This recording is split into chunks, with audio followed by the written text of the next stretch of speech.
Hello guys, welcome back to 1878 Blues. This is the match preview for the Merseyside derby, Liverpool v Everton. Just before we get into this match preview, if you can like, comment, and that red button below, we don't like red on this channel, turn it away, click the button, and you subscribe to me then for free, so why not? Uh, yeah, a game I particularly don't like, never enjoyed for obvious reasons. We haven't beaten Liverpool in front of a crowd. You could say it first. I know we won. I'm still taking it, but it'd be nice to see Liverpool fans' faces drop if we go to Anfield this Saturday early afternoon and beat them. It'll be unbelievable. But yes, we did beat them at Anfield a few seasons ago, courtesy of goals of Richarlison. Was it Richarlison? I think so, yeah. Richarlison and Sigurdsson. Um, I was absolutely over the moon. Um, was close to tears because I was just relieved to beat them at Anfield, but a few days later, it just didn't feel the same. Looking at the highlights, seeing there's no crowd there, but listen, I'll take a win whenever, however. Um, but this game is a massive game for both sides. Both sides coming into it in kind of different form. In a sense, you could say we've been a little bit better. Oh no, I don't know. I don't even know, to be honest. But we've come back off a win, and they've come back off a draw. A 3-0 win for us against Bournemouth, and they had a 2-2 draw at Brighton, which in say is not really a bad result, but you still expect Liverpool to win them type of games. Um, but yeah, they lost their last game as well, controversially. The game before that against Tottenham, we all know how that went. I did have a smile on my face slightly. Just felt nice to see Liverpool going through a little hard time in the game. I'm not gonna lie, it was a good moment. But in football terms, disgusting. Um, Hate to see that every week or any time in football. But I'm not going to dispute that Liverpool are still a very, very, very good side. They could. I've said it in other Merseyside derby match previews that they could just throw a bunch of infants on the field and they will still somehow pick up a result against us. I hope this team, this Everton team, has a new mentality, has a confidence that they can go to Anfield and not be afraid, not concede a goal potentially. It's most likely that we will concede a goal, and not completely drop off and panic and mess up. And we've seen that already against Aston Villa this season, and but other games away from home we've been promising. We've done really well. So that gives me weirdly a bit of confidence going in this game, even though we could win 40 games in a row, get that little gold Premier League trophy, which Arsenal have only got, which they don't half boast about, and we'll still get beat by them. So probably the most easiest prediction or easiest bet, if you're going to put a bet on it, it's the easiest one you could ever do. Because most likely Liverpool will come out on top or they will get something from the game. But weirdly enough, I haven't got a clue why.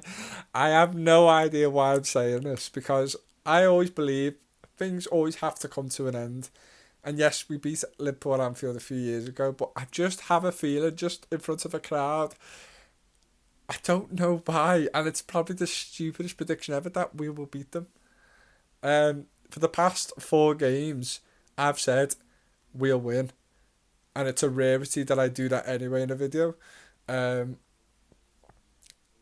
but yes, we've got beaten by Luton at home, but I just believe that we're gonna do something at Anfield. I haven't got a clue why. Someone's gonna clip this, TikTok me everywhere, cap cut me, edit it, whatever, and just laugh at me. Where I think we're gonna win this game, because it could easily be about 6-0 to Liverpool. You just don't know. I hope it's not. It's an early kick-off as well, and I don't really know who that favours, to be honest. I feel like a lot of the Liverpool fans don't like the early kick-offs. Um, but I just hope we just turn up and just play how we have been doing away from home, despite the opposition. Be hard to get past and stay in the game and be competitive and be physical. Like, I feel like with this Liverpool side, they're going to be on the ball a lot more than us. They've got a very good team still, despite the whole change up at their midfield over the summer. I'm surprised, to be honest, how well they've done already. Um, but I feel like the midfield is going to be very important. And if our players are on it, I don't care what anyone says, we can match them up, because they might be performing well now. They're, on paper, better players than ours. But I just feel like they're going to go through some up and downs as a new kind of midfield, as a new, partnerships in the team and whatnot. I feel like there's going to be points where things are not going to go as well as they hope, or expect. Probably their expectations has been a bit, they've exceeded our expectations up to now. Even though I know Klopp will probably have a belief in all of his players that they are very good players and they will do a job, and they could exceed the expectations. But I just think that battle in the middle of midfield, and we have lost a lot of them over the years. Probably every time I've watched Everton against Liverpool, even if they have the likes of Jay Spearing in the middle, or Charlie Adam, who's a very good player, but didn't have the best of times at Anfield, at Liverpool, and they still would outplay us somehow. I think we really need to get a grip of the game, and we've got to learn from other teams who have come to Anfield and caused a few issues for them. And it's given me confidence a bit, only because, and listen, some of these players have disappointed me many a times before, but it's nice to see that we've basically kind of got our full team, and I just would love to see us get at them and just be a nuisance. I feel like the core is going to be so important in this game, with his unpredictable runs into the box, and in terms of the way he plays as well.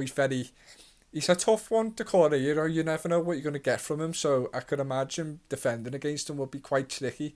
He's a bit of he stumbles all over the place on the ball, but he seems to get through a number of players or break through in the box and gets a chance.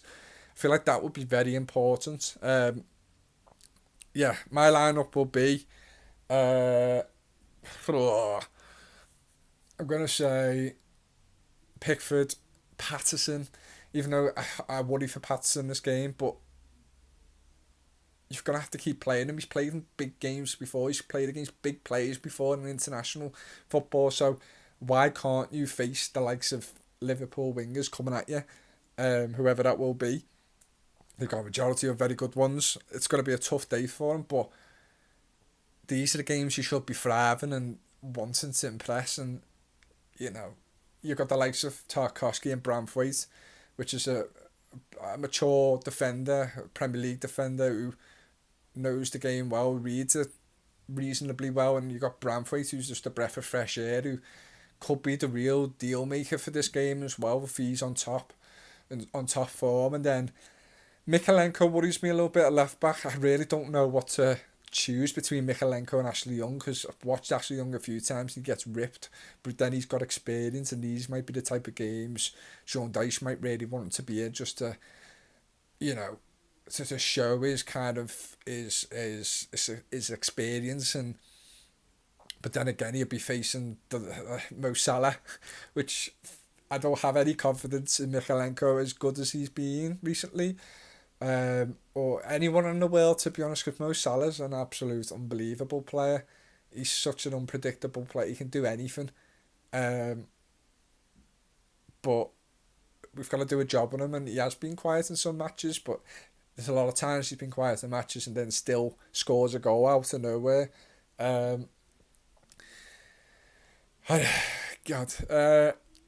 Then I'll go with James Garner in the middle.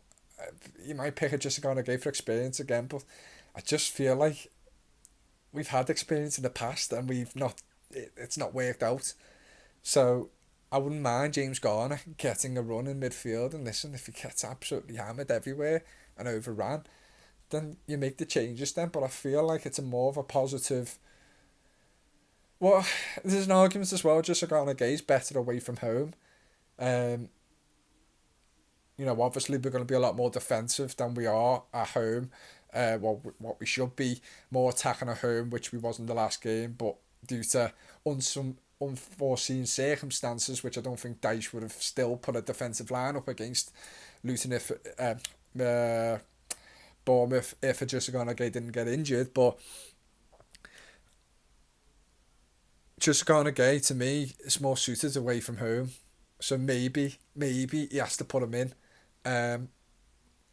Onana, who's been playing all right recently, Decore, you just got to keep Decore in because he just offers you something. But then you don't really want to drop James Garner. It's a bit of a tough one, to be honest. But I do feel like he will put Jessica Garner Gay ahead of James Garner. Right wing, I feel like you put Jack Harrison on. I thought Jack Harrison had an excellent game against Bournemouth, like most of the players did, to be honest. And then McNeil on the left, and then the obvious answer, Dominic Calvert-Lewin up top. You're going to expect the Corey to be breaking off from the midfield and kind of having a supporting role for Calvert-Lewin, which we've seen a lot in terms of the Corey's style of play and positioning. I'll sit in the middle, kind of try and sweep things up, or also take a risk going forward as well. Not really confident of him going forward, if I'm going to be perfectly honest. But he has got that aerial threat. We should do for his height and stuff. Yeah. And then Jessica Gay can just sweep things off. Please, Jessica Gay, just don't ever get forward in this game. Just stay at the back and do your job. That's all I want Jessica Gay to do. Just sweep up the midfield. Do what you can do best. And that's it. I don't want you smashing shots 30 yards out, flying over the park, because I will flip in my reaction despite us winning 4-0. And yeah, Calvert-Lewin's a threat, but I hope it's a game where Calvert-Lewin has an impact and is not quiet and kind of just chasing balls down and stuff and not really having an impact in the game. I think that's, you might have to drop a bit more deep, and I've noticed that recently he has, when he hasn't been heavily involved in games, because back in the day he could have just stayed up top with other instructions of managers. But I believe in this game he might have to drop in and just cause a bit of a nuisance for himself. Virgil van Dijk's a very good reader of the game, but he has been beaten many a times when players go in behind the ball or in behind the defenders. So I do feel like I'll be more confident in aerial positions. Van Dijk and any other Liverpool centre defenders are good heading the ball away, good aerially. So, I feel like Dominic Calvert-Lewin has to kind of, like I said, drop back a bit. And I feel like Beto, I'm got a bit worried about it because I can't, because he's only played about 5-6 games for us, but it does look like he is struggling a little bit in this league. But he does still show me signs of someone who can do business and just needs a goal or something, or a very, very, very good performance to start firing. I do believe there's something in there with Beto, and this could be a game for him as well, being physical, demanding. Probably better to come off the bench and cause these Liverpool defenders more issues than they would hope for. Just a point as well, I'm really glad that Andy Robertson's out. I cannot stand him. I really do not like him. Fantastic for your own club. You're one of them players where everyone hates, like we had with Charlton, everyone hated him. But I cannot stand Andy Robertson, and I'm really glad he's out. Don't really care, to be honest. I'm really glad he's out. He's going to be fine. He'll be back in a number of weeks, but glad he's out of this derby. But then Timakash could do a job there. They've got a very good team, Liverpool. It's one of them. I don't want to be overly confident. Like I said before, it could be a 6-0. Their attack and play is still absolutely brilliant. Defensively, they're alright. Not as strong as it used to be. I think the midfield's doing really good work. Szoboszlai's doing a very good job at the moment. I can't even say Gabarin. I don't even know. I don't even know his name, to be honest. Let's go with G. He's the lad come from Bayern Munich. He looks like a real promising player. McAllister is up and down at the moment of time. Maybe they might swap him for someone else. I think they have got players out as well, though, haven't they?